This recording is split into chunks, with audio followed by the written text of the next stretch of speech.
Hey everyone, it's Grant here. Welcome back to the channel. This latest video is all about people per hour, which is peopleperhour.com, which is another freelance micro business, a gig economy type website, very much like Fiverr.com, but I would say lesser known.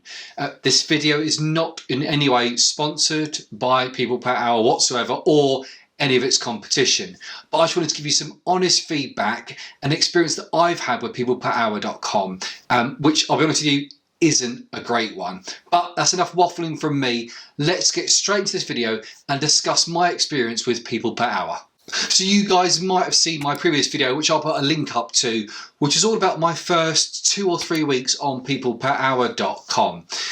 What is People Per Hour? So it's a gig economy website, essentially. So people that are looking to pay in increments, normally of $5 or $10 or pounds, or depending on your own your currency equivalent, for a one-off project or small item. Now this could be something like administration, so it could be data entry, data capture, product research, website research. Can be technical aspects, it can be web design, web development, SEO, marketing, through to music, etc, etc. Again, it lines itself very much with Fiverr.com, which you may have heard of, and Fiverr.com probably has got a more of a rep, a worldwide rep than peopleperhour.com has. Now, I joined that site probably 1.5 years ago now, and I'll be completely honest, I found the whole process of even trying to register and get a gig up there or a listing extremely difficult. It seemed to ask much more details and much more information than Fiverr.com and a couple other websites that I'm on did, which kind of put me on the back foot a little bit. However, from my point of view, I thought, maybe this is a good idea. Maybe they're vetting their freelancers more. You know, forget about yourself. If you're the freelancer looking at this video, you might think, oh, that's a bit of a pain. But thinking it from the consumer angle, from a consumer's point of view, they want the protection, they want the trust to know that the people they're giving their money to isn't just going to go missing.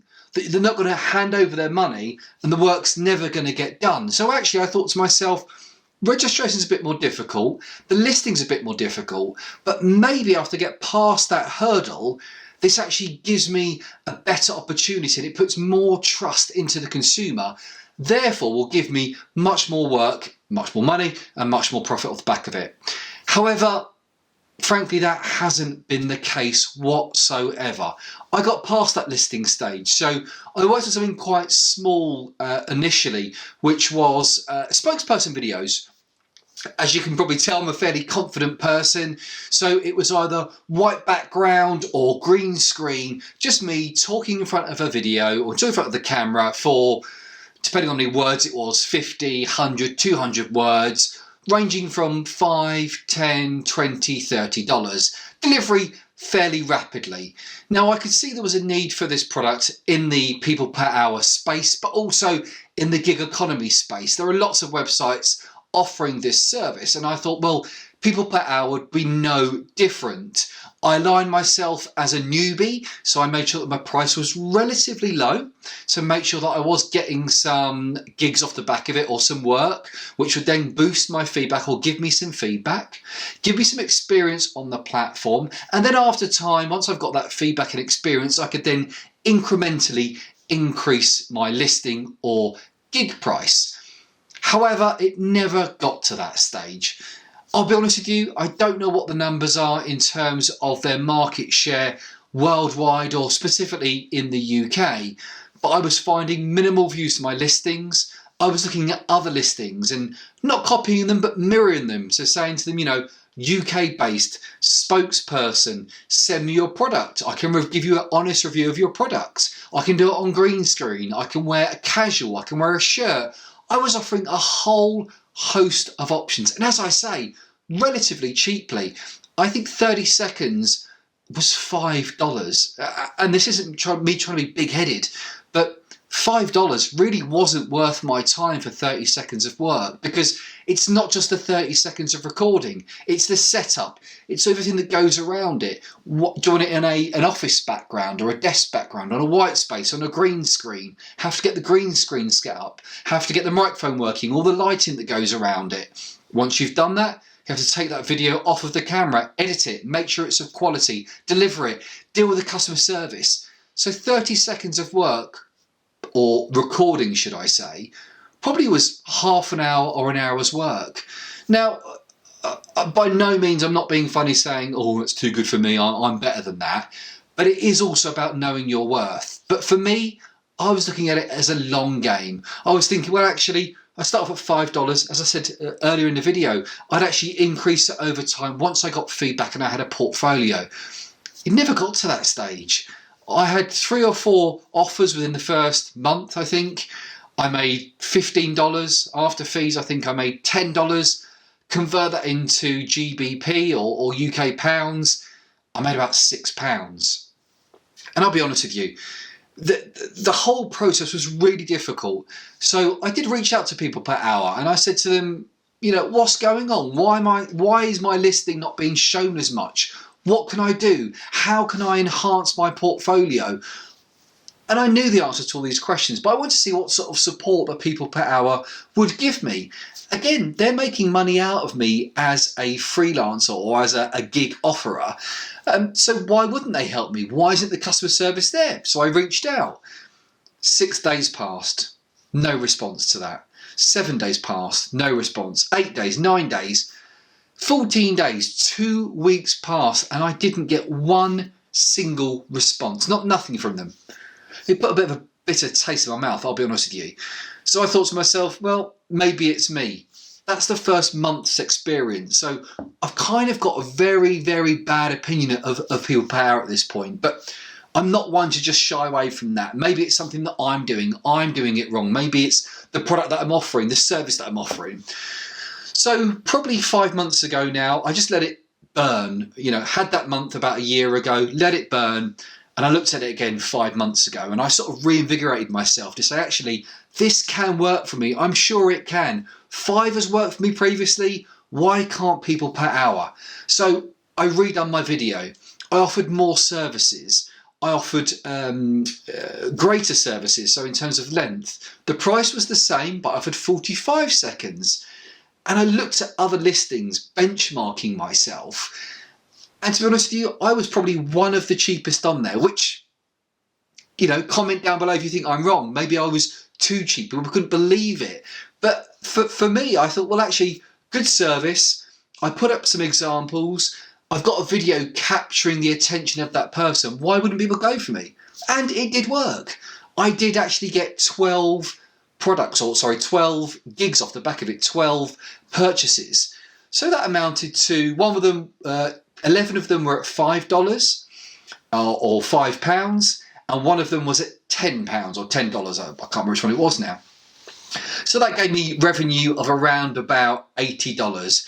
Again, the time on that really wasn't worth my time. I spent around 6 hours for that $80, churning through those spokesperson videos. And I'll be honest, I think I delivered great content, got great feedback.